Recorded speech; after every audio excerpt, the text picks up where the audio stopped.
Good evening, my lovelies, and welcome. I'm Lady Creepypasta. First and foremost, let me bid you a Happy New Year, my darlings. Here's hoping that this year brings better fortunes than the previous one. To kickstart this brand new year, I have a tale for you by Redditor, a camera obscura. So come now, my dears. Lean in closer and we'll begin.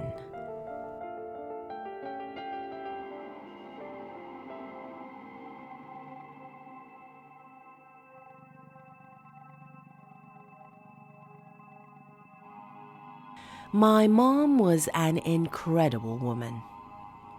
She grew up very religious, but fell in love with our dad and had me at 16. Her family kicked her out, and when Dad left her after Beck, my little sister, was born, she was completely alone. She had to work 3 jobs to pay rent and take care of us.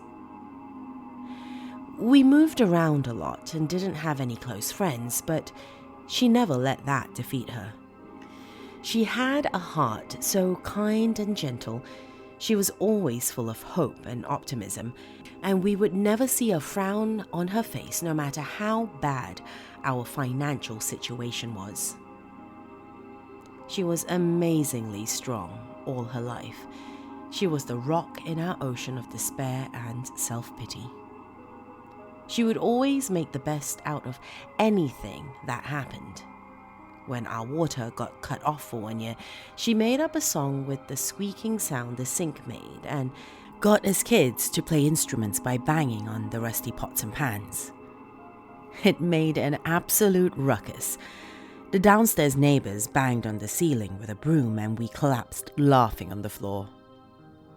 Mom could never ever get mad at us, not even when we stole some of her savings to go buy cheap candy at the convenience store. We were often ungrateful little shits, but she never held that against us. She told us that she understood that it was okay to be upset and jealous of the other kids at school because they got a new TV and video games, and we got a matted teddy bear and watery markers from the toy drive. It wasn't easy growing up, but Mom made it all worth it.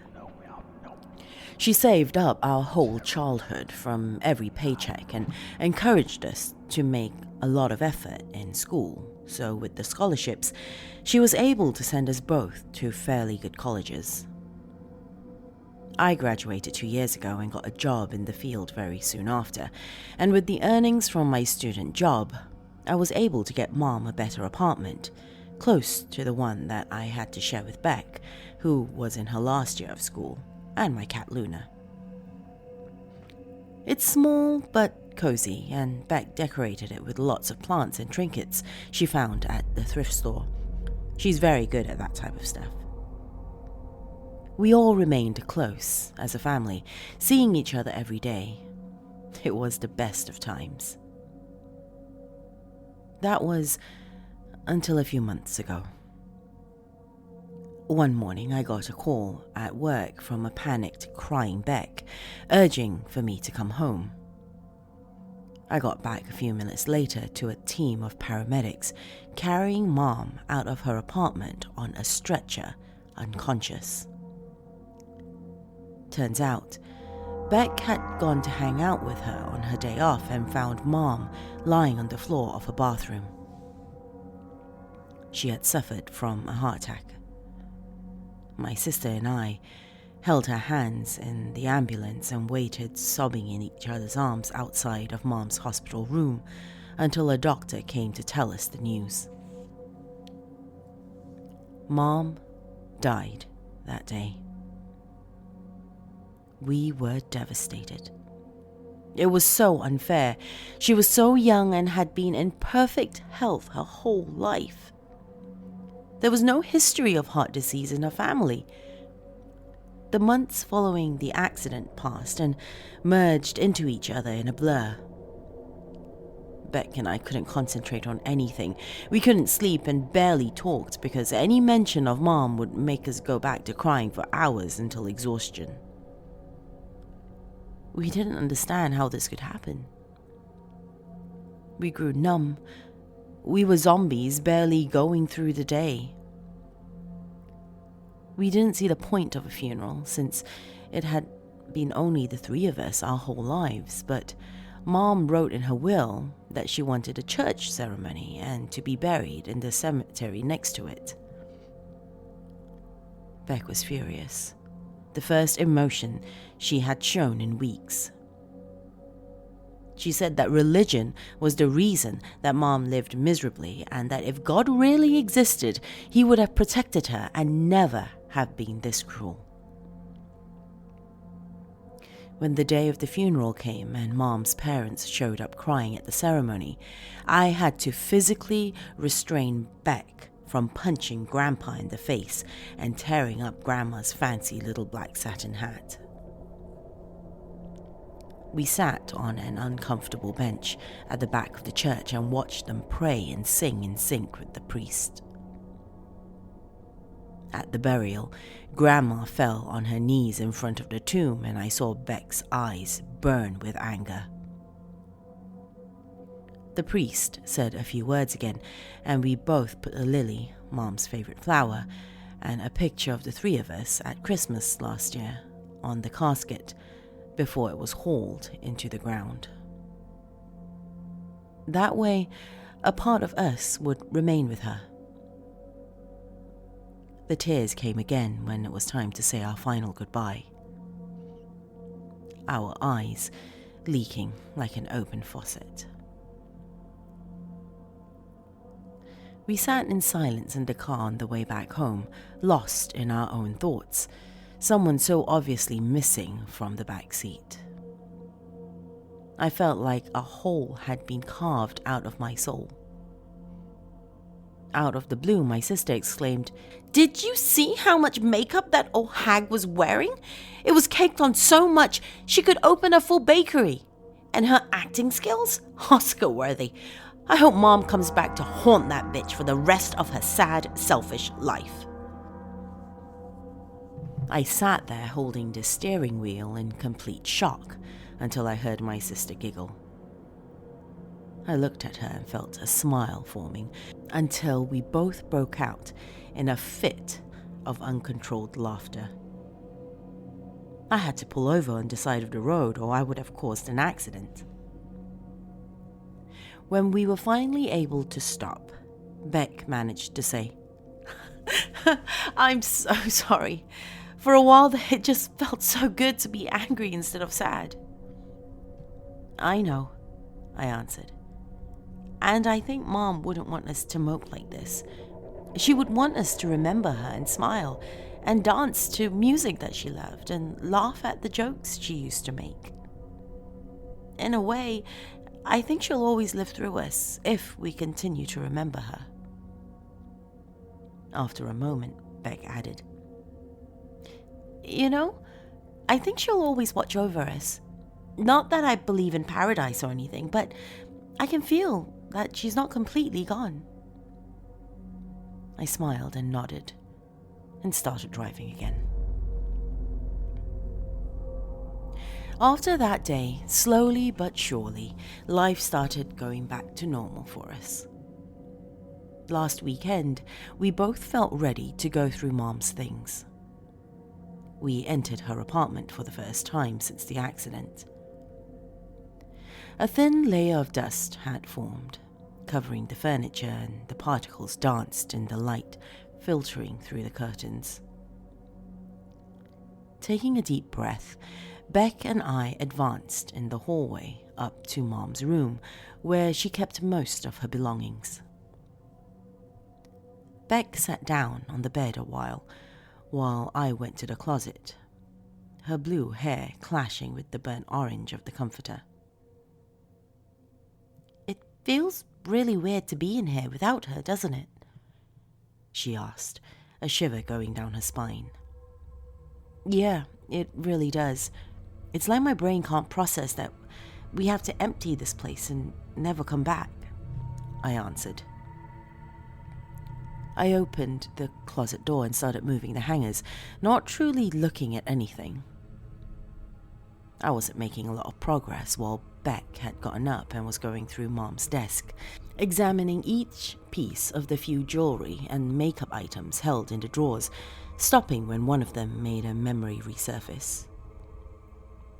She pulled out the necklace that we had made for her birthday, out of flimsy beads that spelled out her name when we were kids. She had kept it all those years. I saw a tear go down my sister's cheek and had to keep mine from flowing out again. I turned back to the closet and took out a few dresses, including one flowery one Mom always wore on hot summer days when she went to the park with us and watched us swim in the overcrowded pool, until I noticed a little book sitting on the top shelf. One look at its worn red cover, and I recognized it. Mom's homemade cookbook. You have to understand, Mom was an amazing cook and baker. And even though we were poor, she always had a warm, earthy meal and a sweet dessert waiting for us every night. The secrets to her delicious recipes lied in that little journal that Mom carried through every single move. I'd say it was her most prized possession, and Beck and I were never allowed to read it.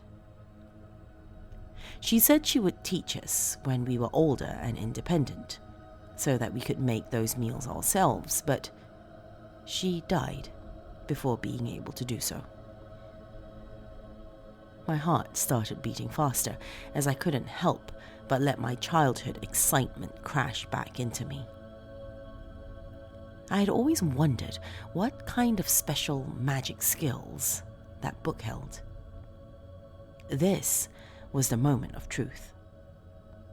I called Beck over and she noticed what I was holding.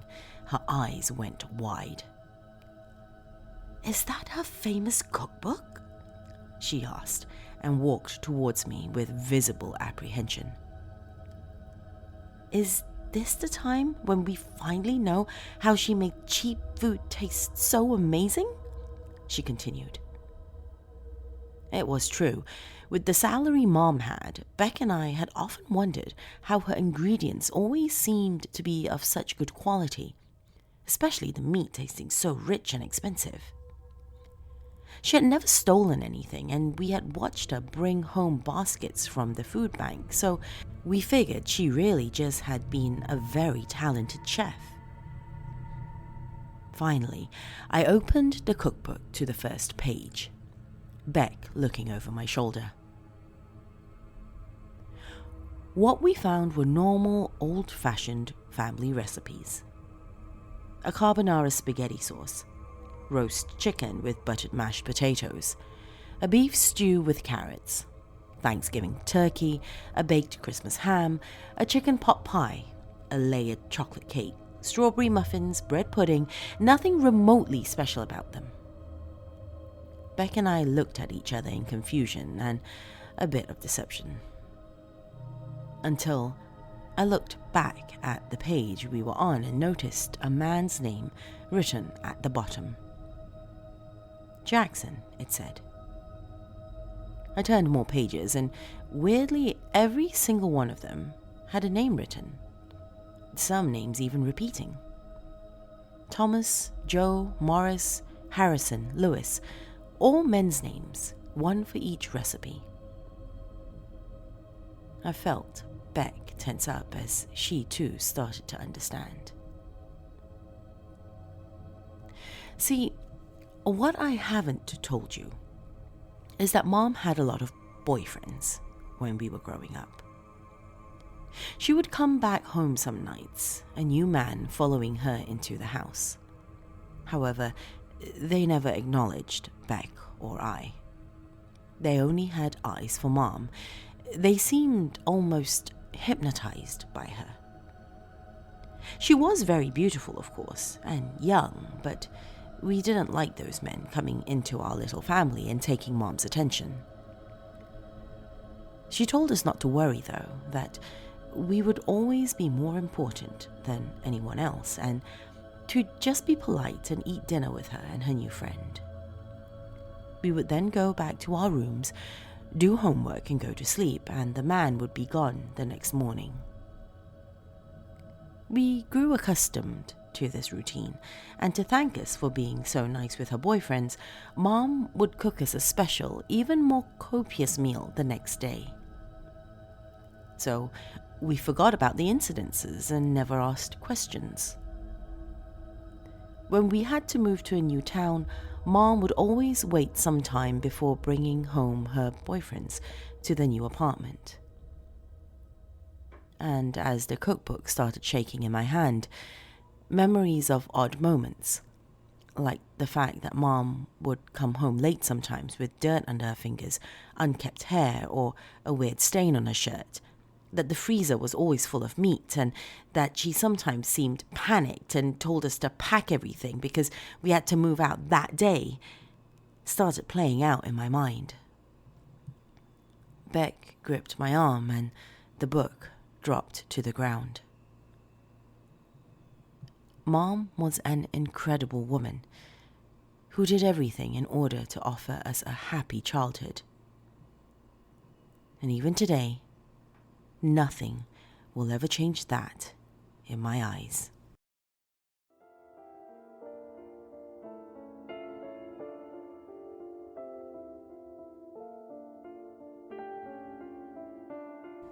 There truly is nothing compared to a mother's love for her child, is there? If you enjoyed this tale, my dears, leave me a comment below if you're watching this on YouTube. Alternatively, if you're listening on the podcast, be sure to reach out to me on social media. I am Lady Creepypasta on both Facebook and Twitter. If you have just discovered me, my lovelies, welcome. Be sure to hit subscribe before you leave, and additionally, if you've discovered me on YouTube, hit that bell icon as well to be notified of new uploads. That's all I have for you this evening, my dears. Till next time, sweet dreams.